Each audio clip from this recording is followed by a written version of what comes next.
Bueno, le ponemos el título al mensaje, ¿sí? Para que tengamos esperanza, el título de hoy. Y vamos a leer Romanos 15:4,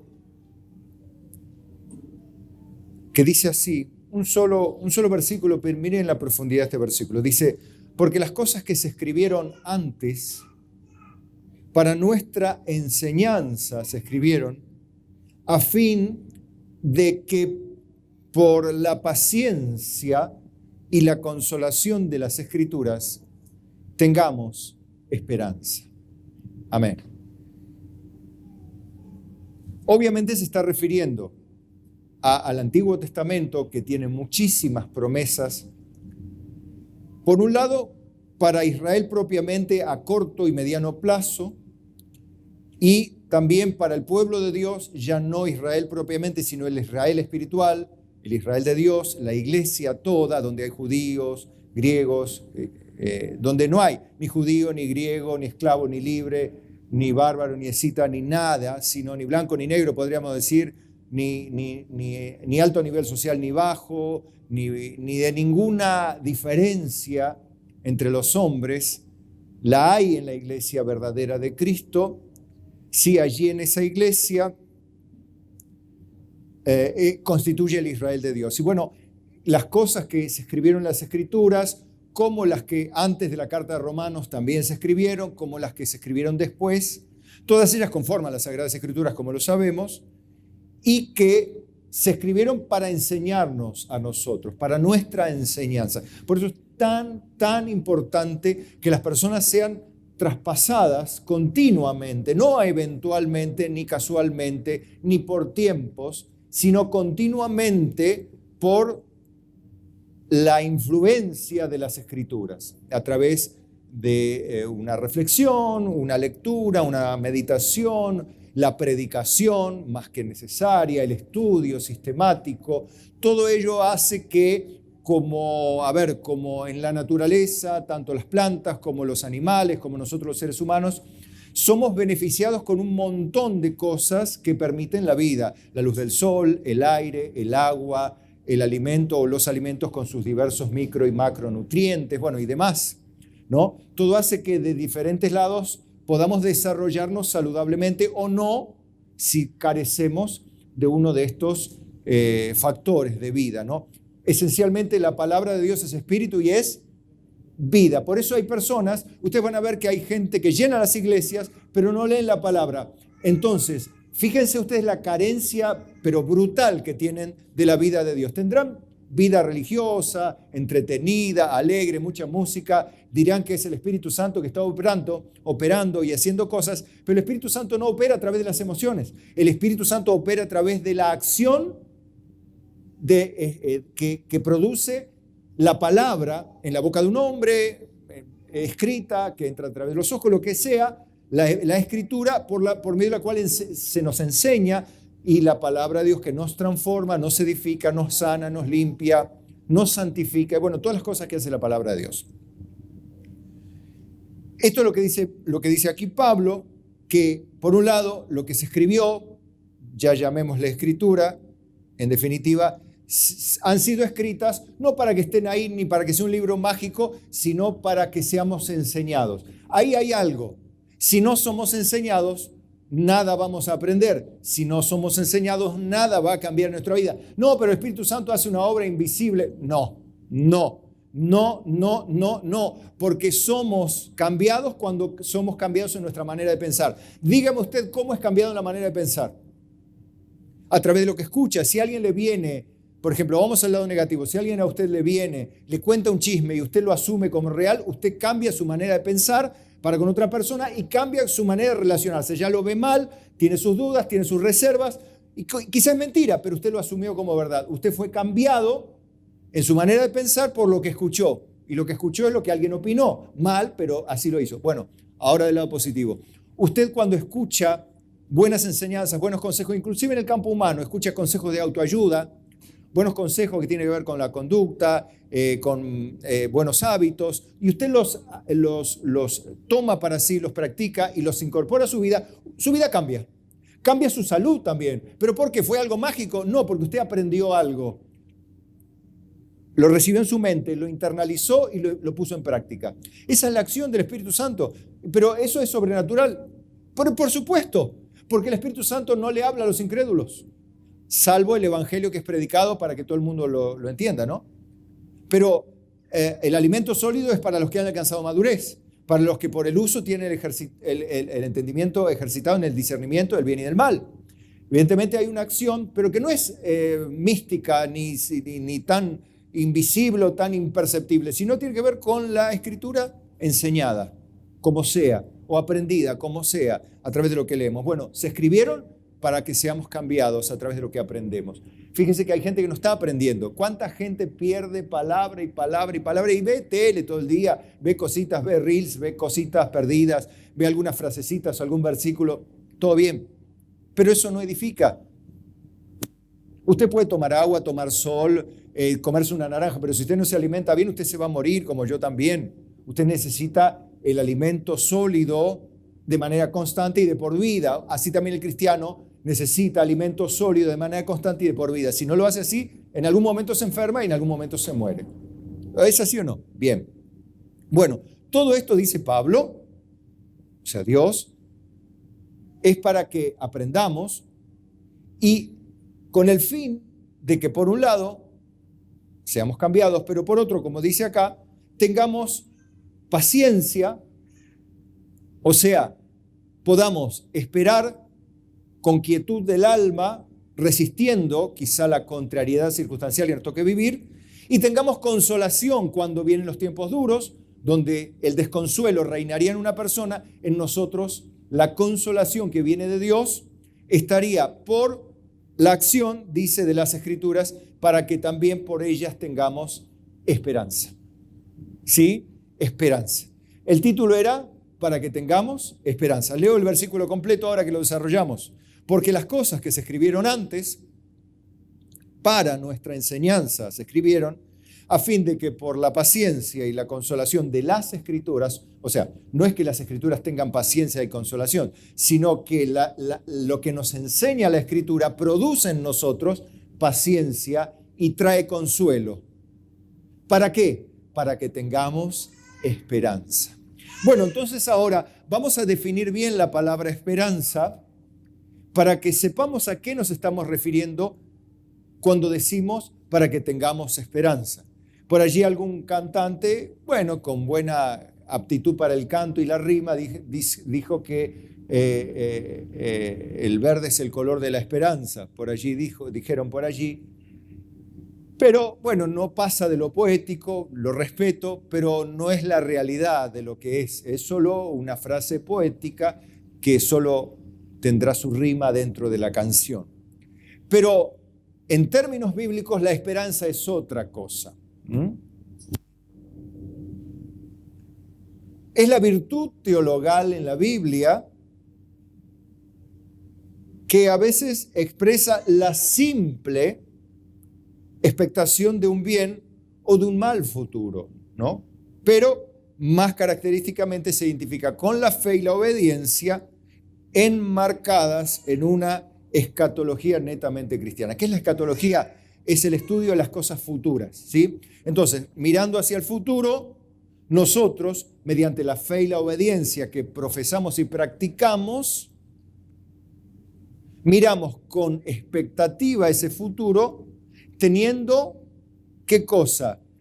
Una expectación favorable o desfavorable en el caso de los enemigos de Dios.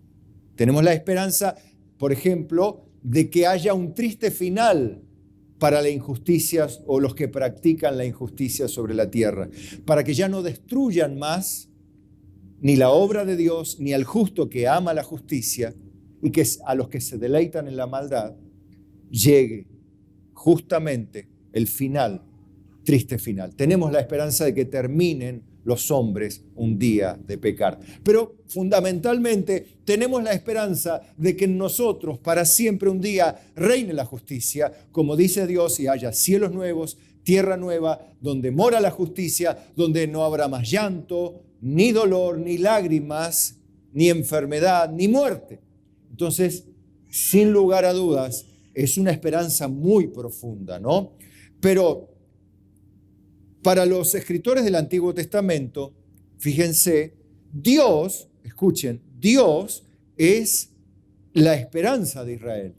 No las cosas, sino Dios. ¿Sí? Jeremías 14:8. Confían en Él, descansan pasivamente en Él, como en Salmos 42, o anticipan activamente la bendición divina, como el Salmo 62.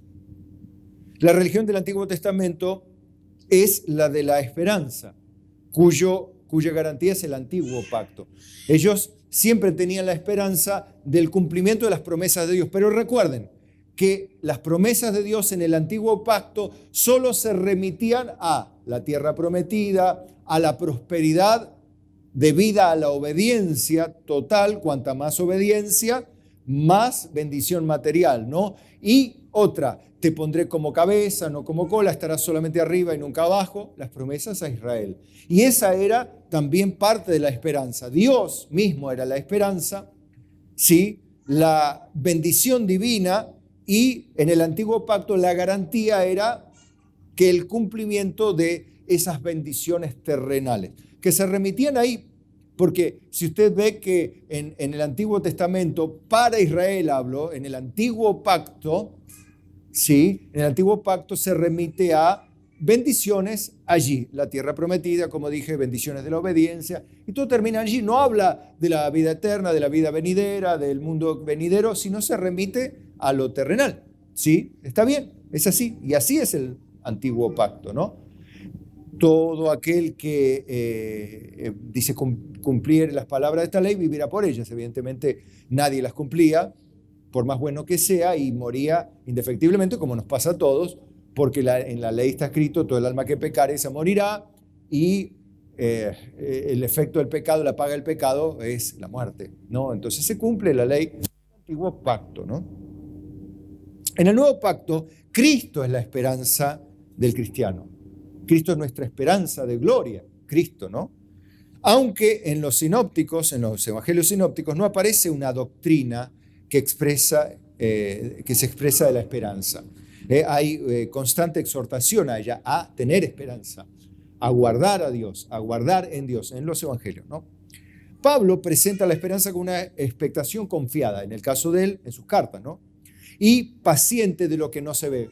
Cuando cita Hebreos 11:1 en adelante, es pues la fe, la certeza de lo que se espera, la convicción de lo que no se ve. Esperar lo que no vemos, eso es esperanza. En lo que no vemos, pero que es cierto, ¿no? Y ahí está donde está la certeza de la fe, en acción.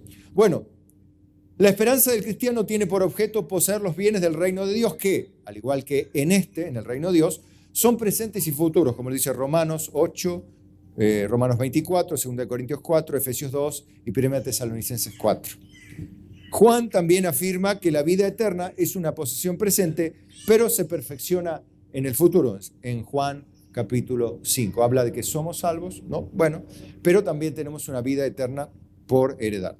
Bueno, bien, esa es, digamos, la definición del diccionario bíblico de la palabra esperanza, para que usted tenga una acepción correcta de la palabra esperanza, para que no tenga la acepción del mundo, que no es la que Dios da. Recuerden que en el mundo se habla de esperanza, tienes que tener esperanza, o yo tengo esperanza que todo cambiará. ¿Recuerdan esa frase?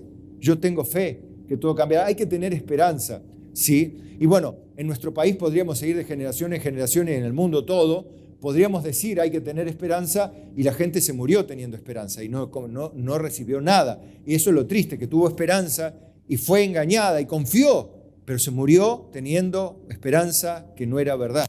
Eso es triste. Esa es la esperanza de este mundo. Algo que se espera, que no existe, que no se ve, pero que tampoco se vio ni se verá. Bien. Pero no es esa la esperanza que Dios da. Y ahora vamos a ver por qué. Porque eso lo vamos a ver en la Biblia. Pero primero vamos a ver esto. Vamos a ver esto, miren, y esto lo vamos a extender, Dios mediante, el domingo. Ahora le voy a dar un pantallazo nomás para que tenga un poquito de miedo, pero en el sentido de Dios, no en el sentido terrenal.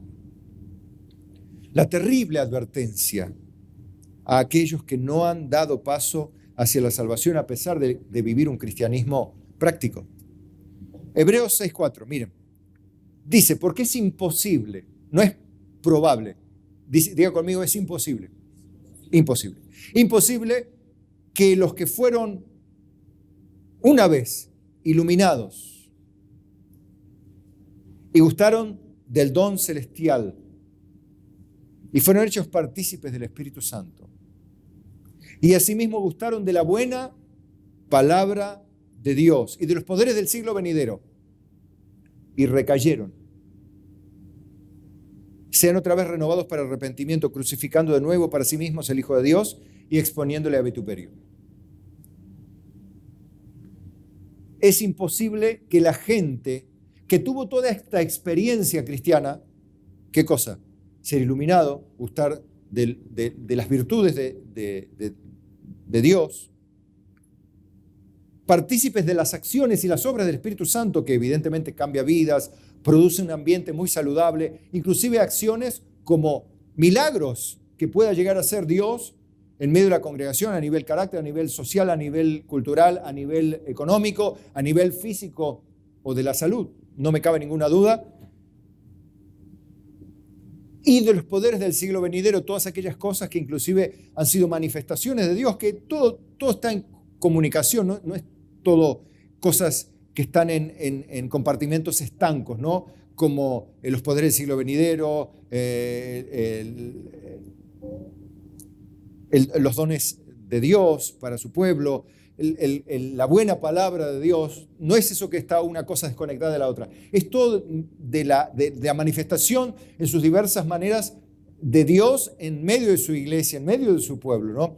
Hay muchas personas que participaron. Ustedes han visto gente que quizá hasta se murió ya. Yo no llevo la cuenta ni veo un registro, pero ustedes saben de que hubo gente que vivió, que estuvo con nosotros y hoy ya no existe en este mundo, pero no murieron en Cristo Jesús. Estuvieron, vieron la obra de Dios, participaron, hasta trabajaron, no sé si cantaron y predicaron y se fueron al infierno. ¿Por qué? Porque es imposible que si recayeron de esa condición donde estaban, es imposible, dice Dios. No, bueno, pero quizá una probabilidad, sí, una probabilidad de términos humanos, estadísticos, pero en términos de la vista de Dios, si Dios ya dijo que no va, no va. No hay probabilidades allí. Desde la nuestra sí, porque nosotros no sabemos quién se va al cielo y quién se va al infierno. No puedo saber yo quién es quién, porque la nueva naturaleza la da Dios y es invisible a los ojos humanos. Podemos ver manifestaciones. Y el que persevera hasta el fin será salvo, dice la Biblia, ¿sí? Y el que no, y bueno, es probable que sí y no, dice la Biblia, pero ¿qué quiere que le haga?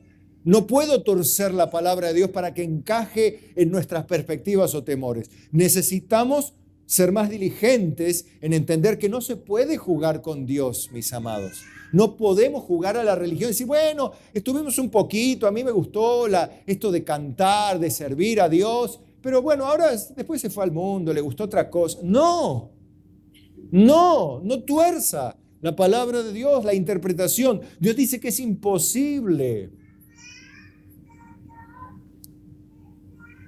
que los que recayeron vuelvan otra vez a pasar por otro sacrificio que el de Cristo. Si ya rechazaron el sacrificio de Cristo, no hay otro sacrificio. No es posible que Cristo venga a sacrificarse por una segunda camada de personas que no aceptaron el primer sacrificio, que no creyeron el evangelio que le predicamos, porque el evangelio que predicamos es el único que hay.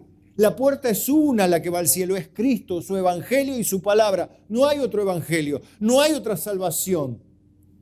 Por eso temamos, pues, si la palabra dicha por ángeles tuvo justa retribución, ¿cómo escaparemos nosotros si descuidamos una salvación tan grande?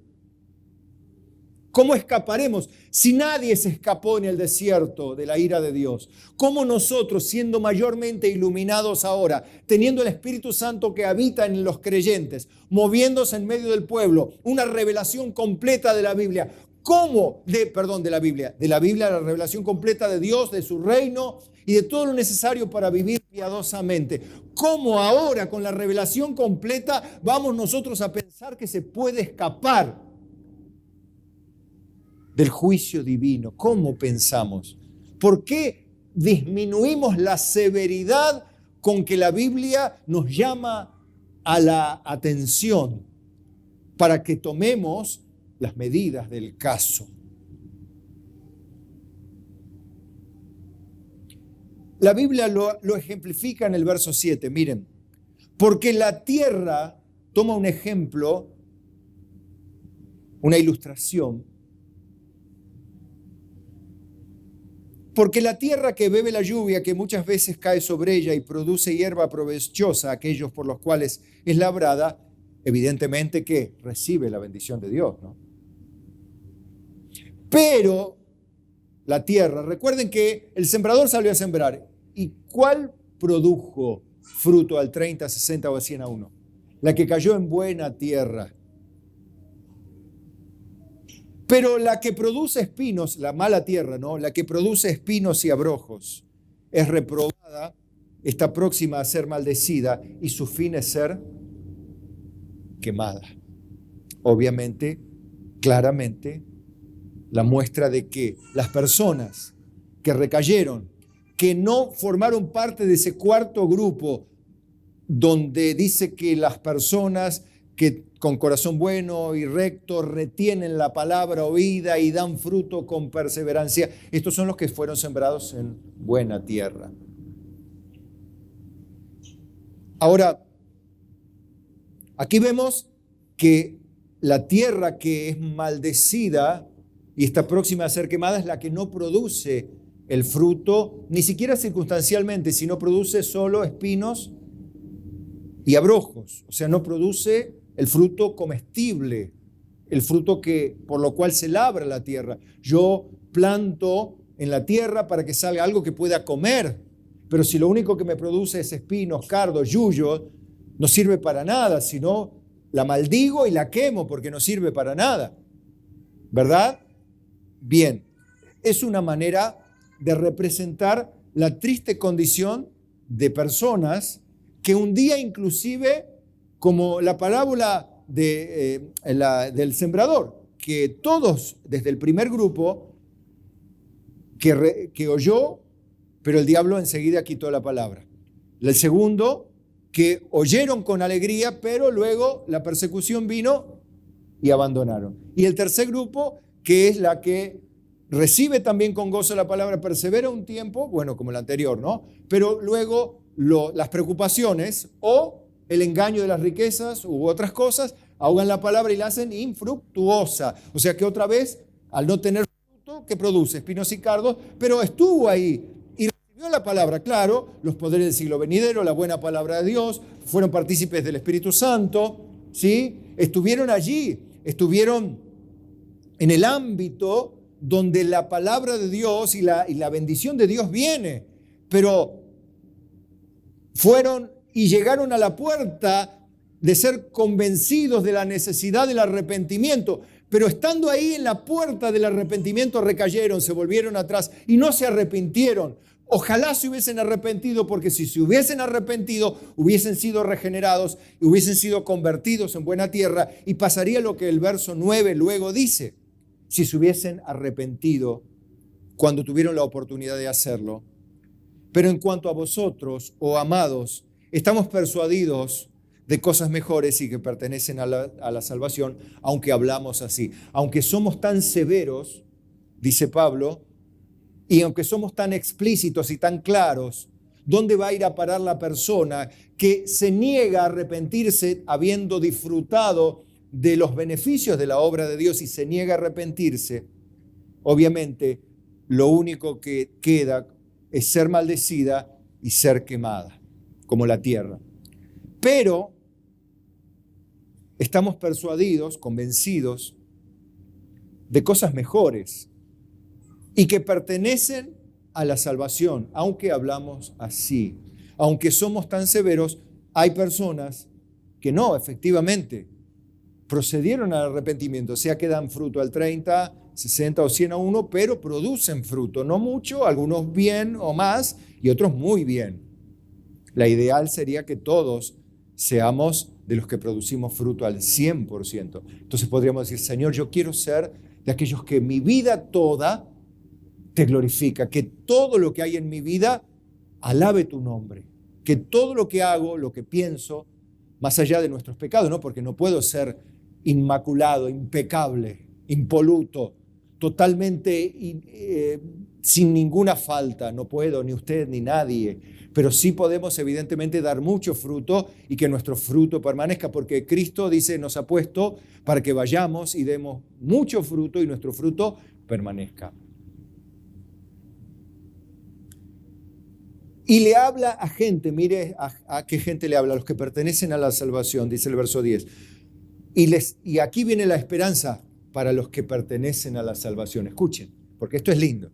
Ya pasó la parte fea, bien fiera, bien, pero debe usted estar consciente de la primera parte de Hebreos 6, porque es bien severa y bien es terrorífica. Porque el solo hecho de pensar que hay personas que estuvieron al borde del arrepentimiento y no dieron el paso y estuvieron y se movieron, pero Dios, cuando lo pienso, digo, aquel día querrán rechinar los dientes y gritarán y aullarán de dolor y de odio y no sé de cuántas cosas, pero ¿por qué no me arrepentí? ¿Por qué? ¿Por qué? Porque imagínense, yo ni quiero saber. Pero por otro lado, miro para este lado, para los que pertenecen a la salvación, ¿no? Para los que está en cosas mejores, o sea, mucho mejores. Les dice en el verso 10, porque Dios no es injusto para olvidar vuestra obra y el trabajo de amor que habéis mostrado hacia su nombre. ¿Qué es el nombre? La persona. Siempre recuerden esto. El nombre de Dios se refiere a la persona completa de Dios. Cuando yo digo, podría decir así, habiendo mostrado hacia Él, podría decir yo hacia su nombre, hacia Él, habiendo servido a los santos y sirviéndoles aún. Vean cómo es el servicio a Dios, entre paréntesis esto, para cuando alguien le diga, ay, yo quiero servir a Dios. Bueno, ¿querés servir a Dios? Tenés que servir a los santos y continuar sirviéndoles. Entonces estás sirviendo a Dios. No, pero yo quiero servir a Dios, pero no quiero que haya iglesia. Porque a mí, yo con la gente no me doy. No existe eso. No existe ese pensamiento servir a Dios sin servir a los santos de manera continua hasta el final. No existe. A todo aquel que vos digas, está entusiasmado por servir a Dios, ¿está dispuesto a aguantar a tu hermano? Mira al que tenés al lado y decir, te tengo que aguantar hasta el fin. ¿Estás dispuesto a aguantarlo hasta el fin? ¿Estás dispuesto a amar a tus hermanos como son, no a sus pecados, sino a tus hermanos? Usted no tiene que amar mis pecados, pero tiene que amarme a mí, lo lamento. No mis pecados, no aprobar mis pecados, pero sí amarme a mí como yo también lo tengo que amar a usted. Y de corazón, no en apariencia o de palabra, sino de hecho y en verdad. Tengo que amar, respetar a mi hermano, respetar porque lleva la imagen de Dios y lleva dentro una nueva naturaleza que participa también, es participante de la naturaleza divina. No es cualquier cosa un hermano. Por más que digan, bueno, pero él, bueno, yo no sé si es salvo o no. Yo no puedo decir, bueno, él es salvo, no es salvo, él no es salvo, salvo, no es salvo. Yo sirvo a los salvos nomás dentro de la iglesia. Los que son medios mundanos, medios condenaditos, yo no los sirvo. Claro, no se puede razonar así. Uno dice, no, yo tengo que servir a la iglesia de Cristo. Ahora, debo exhortar a todos que hagan esto. Miren, verso 11. Pero deseamos que cada uno de vosotros, o sea, todos, muestre la misma solicitud hasta el fin. ¿Qué es la misma solicitud? ¿La solicitud qué es? La solicitud es esa prontitud para actuar, para servir, para trabajar, esa disponibilidad, esa apertura, esa liberalidad. Dice, no, contá conmigo, lo que necesites. Dinero, tomá. Un tiempo, tomá. Eso es lo que puedo darte, te doy. No me pidas lo que no tengo para dar, pero si tengo para dar, sea tiempo, ayuda, consuelo, dinero, lo que sea, bueno, eso es solicitud. Recuerde, cuando uno está enamorado, pero de verdad enamorado, ¿qué le dice al novio o a la novia, según el caso, ¿no? ¿Qué querés que te dé? Hasta la luna te voy a dar. No le puede dar la luna, pero si se la pudiera dar, le daría un pedazo, ¿verdad? Porque uno cuando está enamorado no mide, no, bueno, yo te amo, pero hasta la platita. O sea, yo mi billetera y vos la tuya, ¿sí? Ahí está. O sea, yo te quiero con todo mi corazón, pero quiero también a mi billetera. O sea, déjame mi billetera, vos tenés la tuya, nos amamos un montón, pero billetera cada uno para su bolsillo. Eso es amor. Es una farsa, hermano. Eso es la farsa moderna de hoy. No, nos amamos y bueno, somos felices los cuatro también ahí con ese criterio. Un desastre. Un desastre total. Así es el mundo y así también a veces dentro del pueblo cristiano, como diciendo, bueno, ven, vamos viendo. Eso no es amor, hermano. Eso es una ignorancia total de las Escrituras. Perdónenme. O sea, este perdón es un perdón retórico más que nada, ¿no? Porque no hay que pedir perdón por eso. Pero deseamos que cada uno tenga esa misma libertad, disponibilidad, prontitud, agilidad para decir, ya. Bueno, pero ¿hasta cuándo? Hasta el fin. ¿Para qué? Para plena certeza de la esperanza. Una persona que se aleja de esa solicitud va a empezar en algún momento a dudar de su salvación. ¿Y yo soy salvo o no soy salvo? ¿Soy salvo? No soy salvo. Entonces va a estar, cuando sirve, se siente salvo. Cuando no sirve, no se siente salvo. ¿Sí? Porque pasa así. Porque uno dice, bueno, estoy trabajando, entonces soy salvo. Y entonces ahora me alejé un poquito, entonces no soy salvo. Y así pasa y no está seguro si es salvo. Hermanos,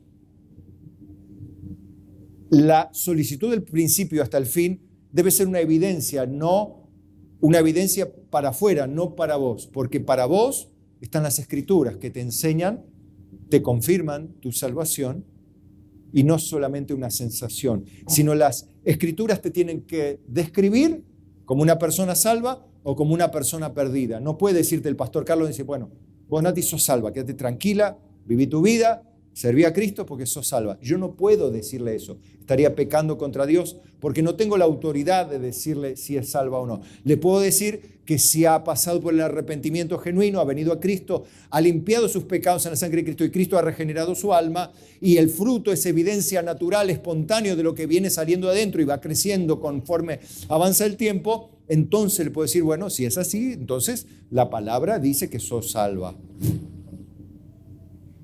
Pero hermanos queridos, la iglesia de Cristo no es una iglesia donde todos tienen la naturaleza interior participante de la naturaleza divina. Asistir a la iglesia, asisten miles de personas a las iglesias. Y aún trabajan y aún pecan. Pero ¿quién es el que peca porque es pecador y el que peca porque no es redimido? Porque el pecador redimido es salvo aunque peque, porque si peca, abogado tiene delante del Padre Jesucristo el justo y le es imputada la justicia. Esto no quiere decir que haga de su vida una experiencia de pecado, pero está aquel que es pecador también, pero no lucha contra sus pecados porque no le pesan en su vida, porque no tiene ese deseo de amar a Dios y amar la justicia divina, porque amar consigo trae una pasión de hacer la voluntad de Dios. Conocerla, hacerla, practicarla. Por otro lado, a fin de que por otro lado no os hagáis perezosos, sino imitadores de aquellos que por la fe y la paciencia heredan las promesas. Bien. Vamos a traer el ejemplo del antiguo pacto. La certeza de la promesa de Dios en el ejemplo de Abraham. Miren, Hebreos 6:13. Pero cuando Dios hizo la promesa a Abraham, no pudiendo jurar por otro mayor, juró por sí mismo. Qué interesante esto, ¿no? Porque uno cuando jura por alguien más alto que uno. O alguien más importante que uno. Te juro por mi madre. Te juro por mi hija. Alguien que es más importante que uno mismo. Te juro por Dios, dice. Pero la Biblia dice, no juréis ni por el cielo, ni por la tierra, ni por Dios, ni por nadie. Sí, que vuestro sí sea sí, vuestro no sea no, porque lo demás del mal procede. No. Vuestro sí, sí. Si me comprometí es porque dije que sí, no porque te lo juro, sino porque simplemente me comprometí. Bueno, pero qué lindo, ¿no? Dios, como no puede subir más alto ni nadie más importante que él mismo, juró por sí mismo. Grande mi Dios, ¿no? Dice, no pudiendo jurar por otro mayor, juró por sí mismo, diciendo, de cierto, le dice a Abraham, qué linda esta promesa, te bendeciré con abundancia y te multiplicaré grandemente. Y habiendo esperado con paciencia, alcanzó la promesa. No, pues, recuerde, Abraham fue bendecido en todo su peregrinar, ya lo estudiamos, ¿no? Qué linda la historia del Padre de la Fe, cómo disfrutamos esa serie. Bueno, pero vimos cómo Abraham en todo su peregrinar fue bendecido terrenalmente. Él creció económicamente, creció en fe, creció, digamos, en popularidad, en fama, se fue llamado el Padre de la Fe. O sea que humanamente Abraham, inclusive para los musulmanes, es súper importante.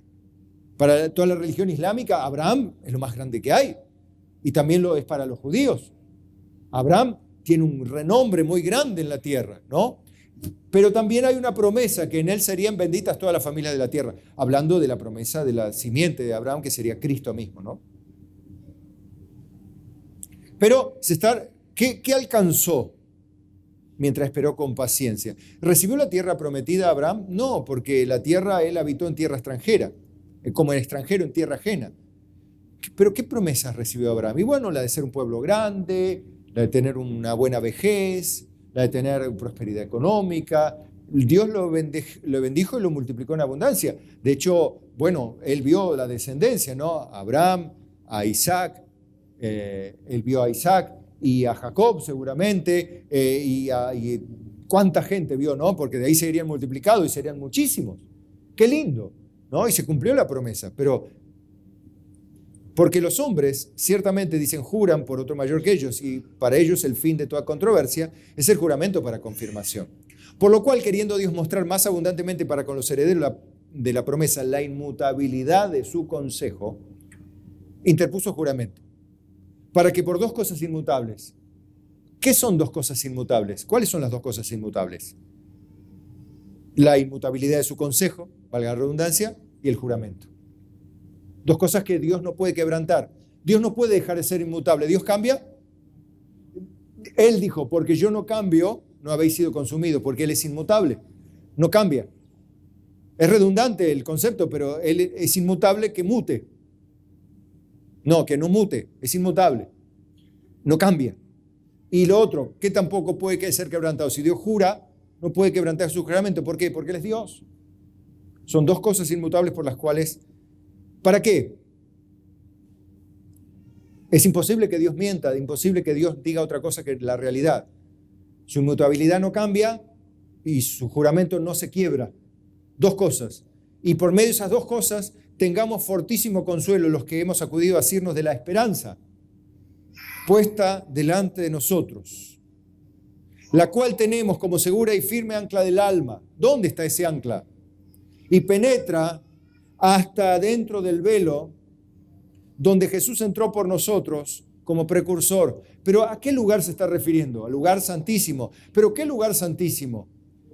No al del templo de Jerusalén en Salomón, sino en el cielo, donde está la mismísima presencia de Dios, como estaba el lugar santísimo, en el lugar santísimo del templo. Pero acá estamos hablando del cielo, donde entró Jesucristo como precursor, y allí está el ancla de nuestra alma. ¿Dónde está el ancla de nuestra alma?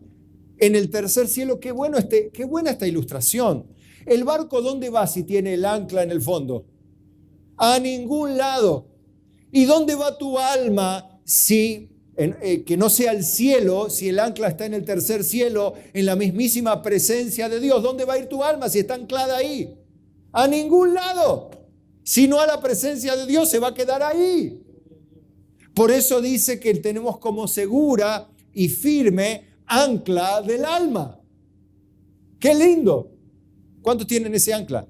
El problema es los que no tienen el ancla allá. Ese es el problema, que su barco anda a la deriva. Jesús entró por nosotros como precursor, hecho sumo sacerdote para siempre según el orden de Melquisedec. Bueno, ustedes saben que no podía ser del orden del judío, ¿no? Del orden de Aarón. ¿Por qué? Y bueno, porque él era de la tribu de Judá, no de la de Leví.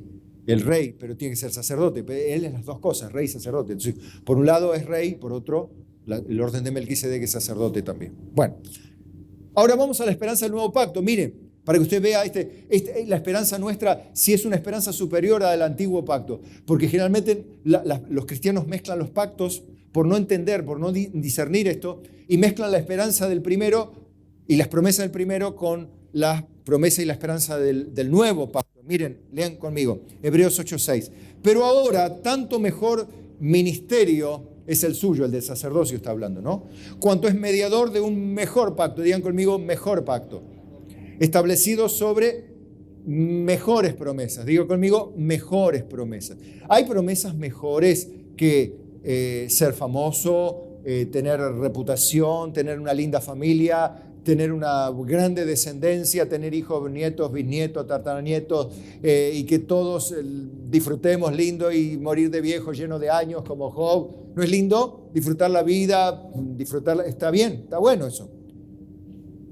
Pero hay mejores promesas que esas. Los cristianos se remiten a eso nomás, a tener salud, plata y vida. Pero el Nuevo Testamento, diga conmigo, trae mejores promesas. ¿Y qué mejores promesas que tener plata, vida y familia? Oh, entonces no entendiste nada. Ese es el problema. Ese es el problema. Que no entendemos que no hay mejores promesas. Es que yo no me quiero morir porque ahora estoy de novio. Es que yo hasta que no me compre la casa, justo la había empezado a pagar.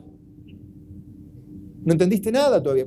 Ahí está el problema. No tiene el ancla en el lugar donde está la esperanza inmutable.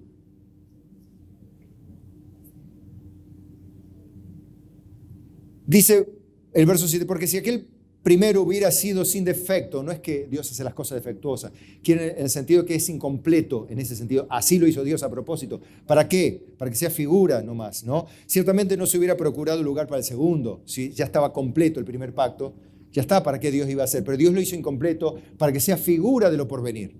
No porque Dios hace las cosas así nomás, o porque dice, bueno, le salió esto y después enganchó con otro pacto. Y vamos arreglando y vamos viendo por el camino. No, si Dios ya había diseñado todo antes de que el mundo fuese. Ya había un redentor antes de que el mundo fuese, y si la creación no había sido hecha, los hombres no habían pecado, ni los ángeles habían pecado, y ya Cristo era apartado para ser el Cordero de Dios antes de la fundación del mundo. Fue apartado para ser Cordero de Dios antes de la fundación del mundo, cuando evidentemente Dios tenía un plan, donde en ese plan ya Dios contaba el hecho de que los hombres iban a ser pecadores, iban a pecar contra Él. Bueno. Porque si aquel primero hubiera sido sin defecto, ciertamente no se hubiera procurado un lugar para el segundo. Por lo cual, este es el pacto que haré con la casa de Israel después de aquellos días, dice el Señor. Escuchen, miren qué pacto este. Pondré mis leyes en la mente de ellos y sobre su corazón las escribiré. Y seré para ellos por Dios y ellos me serán por pueblo. Se da cuenta, ya de por sí es una promesa superior que vos la ley la lleves adentro de tu alma, que tengas el Espíritu Santo viviendo, cosa que los antiguos israelitas no tenían. No tenían el Espíritu Santo adentro, no tenían la ley escrita en sus corazones, no tenían un alma regenerada. Vivían como vivías vos antes, temiendo la ley, el castigo de la ley, pero ahí nomás, buscando salvarse, como muchos cristianos hoy buscan salvarse por sus buenas obras, y un día se sienten salvos y un día están perdidos, y un día se sienten salvos y un día están perdidos porque están viviendo en el viejo pacto todavía no han sido regenerados, todavía no han sido salvados, y están en una iglesia cristiana, por Dios, donde hay esperanza de vida eterna. Pero ¿qué clase de vida eterna que no tienen esperanza? Porque hoy se sienten perdidos, se sienten condenados. ¿Qué clase de esperanza es esa? Pero cuando tenés las leyes en el corazón, tenés la presencia de Dios en tu vida, tenés comunión con Dios en tu alma, es donde vos sentís, entendés y tenés la convicción de tu relación personal con tu Salvador, el Señor Jesucristo. Y te voy a dar 3 puntitos nomás para cerrar. 3 puntitos. Flor de puntos los que te voy a dar. Pero vas a ver que la esperanza que ahora tenemos, que evidentemente nace de un mejor pacto, con mejores promesas, donde una de ellas es la esperanza. Se la denomina también ahora la esperanza bienaventurada, porque antes Dios de manera etérea, difusa, era la esperanza de Israel, y está bien, es maravilloso. Pero en Tito 2:11 dice, porque la gracia de Dios se ha manifestado para salvación a todos los hombres, enseñándonos que, renunciando a la impiedad y a los deseos mundanos, vivamos en este siglo, en este tiempo, sobria, justa y piadosamente, aguardando la esperanza bienaventurada. ¿Qué es la esperanza bienaventurada? Y dice, y la manifestación gloriosa de nuestro gran Dios y Salvador Jesucristo. Se le denomina esperanza bienaventurada al mundo venidero, a la experiencia de la vida venidera. Es una esperanza dichosa, bienaventurada. Como dice en Tito 3:7 también, para que justificados o declarados justos por su gracia, no por nuestras obras, viniésemos a ser herederos conforme a la esperanza de la vida eterna. ¿Se da cuenta? ¿Cuál es la promesa? La esperanza bienaventurada de la vida eterna. No es que es bueno, quizás yo sea salvo cuando me muera, pero eso no es esperanza. Porque lo que no veo, lo que no tengo, ¿para qué esperarlo si no lo tengo? Pero si yo tengo algo en mí que no se materializa, pero está en mí, porque Dios me ha dado una nueva naturaleza, me ha resucitado entre los muertos, estando muerto en mis delitos y pecados, nos dio vida juntamente con Cristo y nos resucitó y nos hizo sentar en los lugares celestiales con Cristo y en Cristo. Nos dio una esperanza para que vivamos en esa esperanza. Ya no apenas como algunos cristianos viviendo en lo terrenal nada más.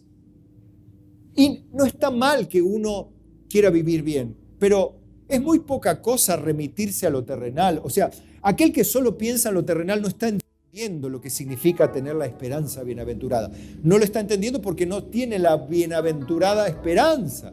No la tiene porque si la tuviera, como es muy superior, no estaría pensando en que se le va a cortar el noviazgo cuando venga Cristo. No estaría que no terminó de pagar la casa por cuando viene Cristo. ¿Qué me importa si la casa o la novia o quien sea? ¿Qué me importa? Si me voy con Él, con mi Salvador, con quien todo el día hablo, de quien todo el día espero, con quien todo el día le adoro, con quien todo el día lloro porque me causa admiración cada una de sus palabras, cada una de sus obras. ¿Qué decir?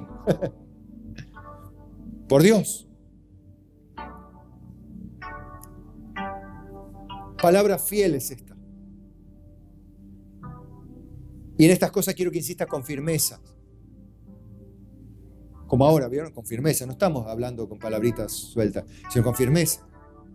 Para que los que creen en Dios, o sea, los que pertenecen a la salvación, no sé cuántos son, digan amén. ¿Y los demás? ¿Todavía tienen que arreglar? Bueno, arreglen con Dios. Arreglen pronto. Para que los que creen en Dios procuren ocuparse en las buenas obras, porque estas cosas son buenas y útiles a los hombres. Ahí están las buenas obras, claro, pero son buenas y útiles a los hombres, pero no son el medio para la salvación, son la evidencia de la salvación.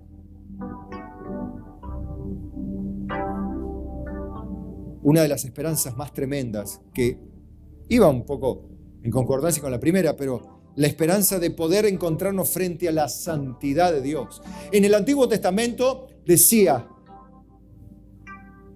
cuando Moisés que hablaba cara a cara con Dios, cara a cara no significa que lo veía cara a cara.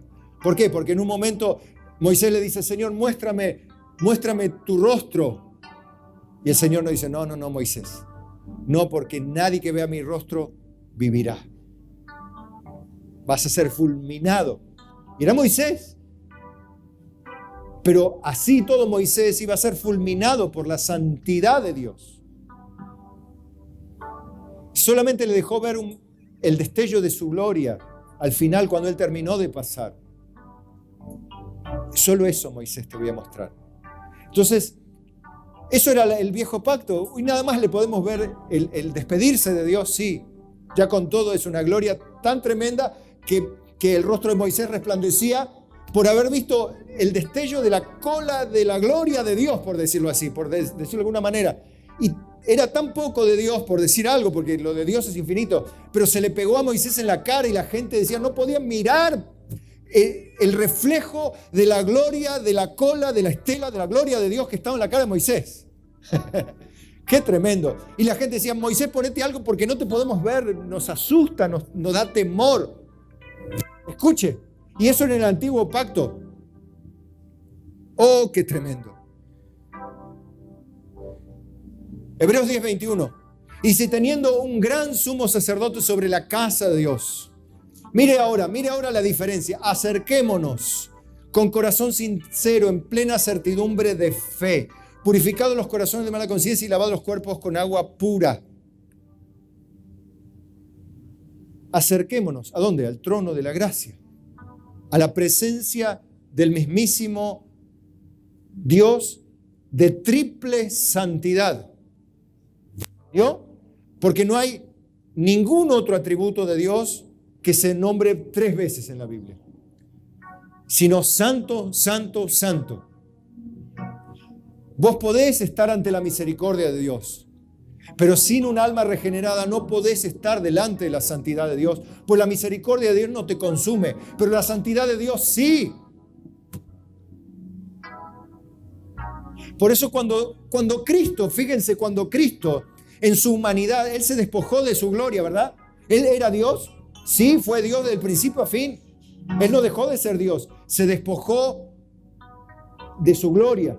Pero cuando Él dijo, cuando la turba decía, estamos buscando a Jesús de Nazaret, ¿quién es? Él dijo, yo soy. ¿Y qué le pasó a la gente? Cayeron todos, porque ni siquiera el destello de la cola de la gloria de Dios, sino el nombre del reflejo de la cola de la historia, solamente eso, la palabra, yo soy, y cayeron como muertos para atrás. ¿Quién puede pararse delante del rostro de Dios? Dígame, por favor, que encuentre a alguien en la Biblia. Solo la gente que ha sido salvada por Dios. Por eso, y encima para colmo decir, no, tenés que entrar con cuidado a la presencia de Dios. No, acerquémonos pues con plena certidumbre de fe. Claro, purificados los corazones de mala conciencia, o sea, lavados. Y lavados los cuerpos con agua pura. O sea, vivir en santidad por la imputación de la justicia que viene de parte de Dios. Porque ¿hay alguien que pueda ser perfecto? No, pero la justicia de Cristo nos es imputada a nosotros por la gracia de Dios. Y nuestros pecados le fueron imputados a Cristo en la cruz. Un intercambio. Por eso Él es el sacrificio vicario. Ahí teníamos que estar nosotros, porque el alma que pecare morirá. Y nosotros pecamos, pero Jesucristo murió. Y por todos murió, para que el que cree en Él viva por Él. Y les sea imputada también la justicia de manera gratuita, para que pueda presentarse delante de Dios en plena santidad también. Él es poderoso para presentarnos delante de Él con gran alegría. Porque donde hay amor, el amor echa fuera el temor, hermanos. No hay miedo a Dios. El que tiene miedo a ser fulminado por Dios es porque no conoce a Dios. Y el que no tiene miedo de ser fulminado por Dios también es porque no conoce a Dios. Está totalmente inconsciente del peligro que corre de corretear por la iglesia en el sentido evangélico y estar muerto en sus delitos y pecados, porque cuando se enfrente a la santidad de Dios, lo único que se escuchará es: apartados de mí, hacedores de maldad, al fuego eterno, preparado desde el principio para el diablo y sus ángeles. ¡Ay, qué terrible! Pero a los otros les dirá: venid, benditos de mi Padre, heredad el reino que fue preparado para vosotros desde antes de la fundación del mundo. ¡Qué lindo! Y cada uno que va llegando, le dirá el Señor, un juicio abreviado, en cara le dirá: bien, buen siervo y fiel, sobre poco me fuiste fiel, sobre mucho te pondré, entra al gozo de tu Señor. ¡Qué tremendo, hermano! ¡Qué tremendo contraste! Mire si no hay promesas mejores. Yo veo cuántos cristianos ciegos. Ayúdalos, Señor. Ayúdanos a mostrarle a cuanta más gente podamos la gloria de Dios. Mantengámonos firmes, sin fluctuar, la profesión de nuestra esperanza porque fiel es el que prometió. Y considerémonos unos a otros para estimularnos al amor y a las buenas obras. Y finalmente, el punto 3. Otra faceta más. Lo dividí en 3 puntos. Pero 1 Pedro 1:3 dice: bendito el Dios y Padre de nuestro Señor Jesucristo, que según su grande misericordia nos hizo renacer para una esperanza viva. ¿Se da cuenta? Antes era bienaventurada, ahora es viva. No es una esperanza color verde. No, es viva. Por la resurrección de Jesucristo de los muertos. ¿Pero para qué? ¿Esperanza para qué? Para una herencia incorruptible, incontaminada e inmarcesible, reservada en los cielos para vosotros. ¡Qué tierra prometida! ¡Qué prosperidad material! ¡Qué empresa! ¡Ni qué 8 cuartos! Una herencia incontaminada, inmarcesible, reservada en los cielos para los santos de Dios, que sois guardados por el poder de Dios. Qué lindo esto, qué tranquilidad. Mediante la fe, para alcanzar salvación, que está preparada para ser manifestada en el tiempo postrero. Qué lindo. Tengo esa esperanza de un día ver mi cuerpo, que es lo que me falta, tu cuerpo, que es lo que nos falta, ya redimido en completa santidad, ya sin relación con el pecado. Porque en mi corazón yo no quiero tener relación con el pecado, pero en mis miembros corre otra ley, la del pecado. Pablo decía: ¿quién me librará de este cuerpo de muerte? Y gracias doy a Dios por Jesucristo, Señor nuestro.